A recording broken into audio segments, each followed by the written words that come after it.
Hey, welcome back to another episode. So, this past week has been kind of wonky, kind of flat for the most part. We have had rate hikes, we have had earnings, we have had NVIDIA doing what NVIDIA does best. And of course, pretty much this is what I call a pretty flat month. Um, of course, this looks like a loss, but that's because most of my money has been completely withdrawn from my account. So this is actually not an accurate representation. I would just start off the account at $1,200. So of course, I was really hoping that it would just rocket right through earnings and outperform, considering that it would really prove to the whole entire market the next wave of this whole AI. And it was basically propping up everything, and it did well, extremely well after hours back on 23rd, and then it completely just pretty much sold off. So I don't know if it was pretty much the hype or whatnot, but looking a little bit further, I think it's pretty safe to assume that, right now it does look a little overvalued. I'm saying a little as an understatement because normal price to earnings ratio should really sit between 20 and 25, but don't worry, it has a dividend ratio of 0.03. Let's not forget that NVIDIA is actually instituting their $25 billion buyback, which is what we call a quote head scratcher for some shareholders. Now, this is NVIDIA's fifth stock buyback, and basically what this does is it takes, I would say, it takes shares like out of circulation and it makes the stock more valuable. So basically decreases the supply of stock and it increases demand, and it's supposed to help adjust price to earnings ratio. So I find that a little ironic, considering how high its price to earnings ratio is. But for something like this, I am extremely bullish. I do think that in the next maybe 8 to 10 months, NVIDIA will split, and I'm not sure exactly what split they would be, bringing upon us, whether it's a 3 to 1, a 4 to 1, 5 to 1, or so on. So it's really hard to say, but for the most part, I think this might be actually a very good idea for their shareholders, considering how high the price is right now. So if you bought 100 shares in NVIDIA back in 1999 of its IPO, it'd be worth about 4,800 shares thanks to all the splits and adjustments. About 100 shares back in the day, split adjusted, you're looking at just shy of $2.25 million.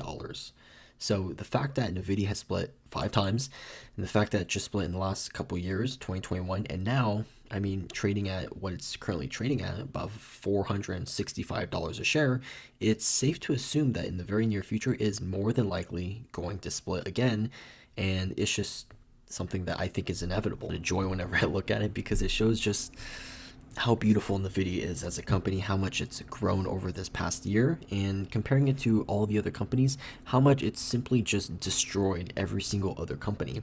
It's simply just a behemoth. If you look at it, it's completely just destroying AMD, Taiwan Semiconductor Company, Intel.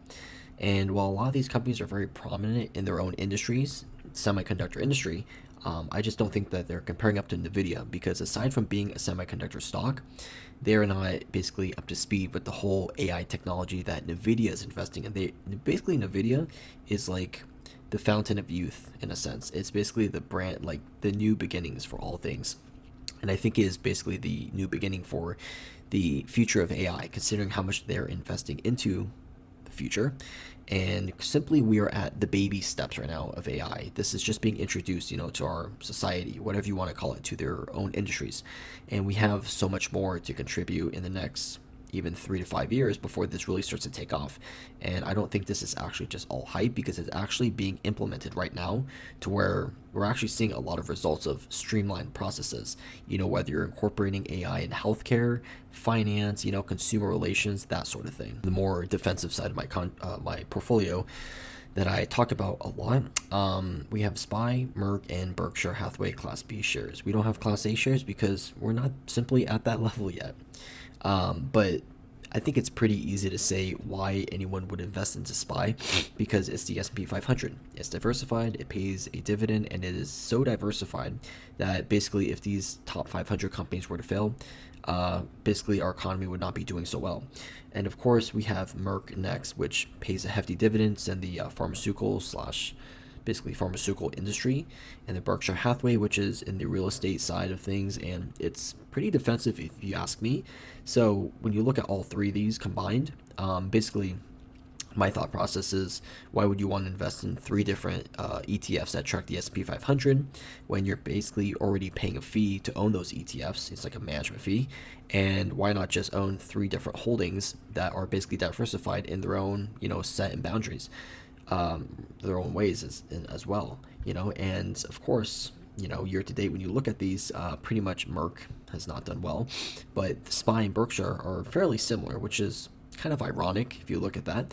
But for the most part, if Merck is going to be flat, considering it pays, I want to say it's like a 2.7% dividend, it's basically flat for the most part. But long term, I do believe that Merck is going to be a powerful winner. And recently, they did acquire Prometheus Biosciences, and that was a pretty hefty acquisition, but it was a very healthy one from what I was reading up on. And then SPY, of course, we're just continuing to add more shares. I believe I had like 25 shares before I transferred my account over. Right now, we don't have that much because we're starting over, and this is the exciting process of basically starting over and just building up your portfolio differently, trying out new things. So, of course, adding Berkshire Hathaway to my portfolio as well is actually something that I'm very optimistic about, because I do think that Berkshire Hathaway Class B shares offer a lot of long-term potential, especially if the market continues to, let's just say the market continues to get worse, mortgage rates start to get worse, but real estate prices will pretty much hold their weight. I'm hoping, most definitely. In terms of market turmoil, a lot of times real estate do hold their weight fairly well, unless there's a real estate crash, which I hope there's not. But for the most part, I don't really see these three holdings as bad holdings when it comes to long term. Like I mentioned before, SPY is a pretty, it's a pretty self-explanatory explanation of why I would invest in it. Merck, for the pharmaceutical sector, and then Berkshire Hathaway for the real estate sector. And of course, I'm gonna have a lot of fun and enjoyment just investing into these for long-term potential and gains. Most importantly, it's not important to look at the dollar amount, which is something that a lot of people get easily caught up in. It's important to look at the total percentage value of return on every single holding.